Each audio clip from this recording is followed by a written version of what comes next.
Assalamu alaikum урматтуу телекөрүүчүлөр. Biz bugün sizlerge mına uşul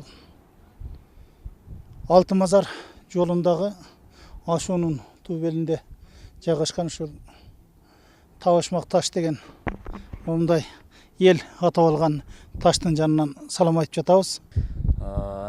Бул жерде мисалы биз кетсек же башкасы да башка жака чет өлкөгө карап кете берсе башка ким калат? Туурабы? Бул сен чыныгы чек-арачы экенсиң. Чек-арачылар да бар бул жерде, пограничниктер бар өздөрү. Биз бул жерде ооба жителдербиз, жашоочулар. Бул жерде дагы кошуналарыбыз бар ушундай. Тууган урук менен жашайбыз ушундай.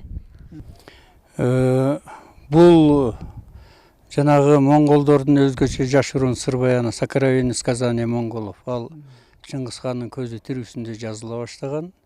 Ошондо дагы бегство Кушлука деген тема бар.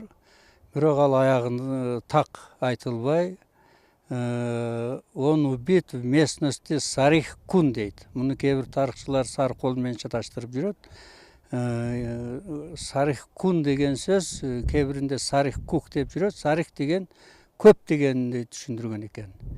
Кун дегенди кээ бирөөлөр мына бул тоолорду, ак чокулуу тоолорду шуну кун деп аташкан дейт. Мындайча айтканда, ошол азыркы Чоңалай тоо кыркасы же Арткалай тоо кыркасы илгери ошол 13-кылымдарда Сары кол тоо кыркасы деп аталган да. Ар ким өзүнүн жерин коргогондой, адилеттүүлүк менен, чынчылдык менен өзүнүн жерге эге болгондой болсун. Бардыгы патриот болсо, эч ким эч кандай жамандык кыла албайт. Кудай кааласа биримдик болсун, эл журтубуз тынч болсун.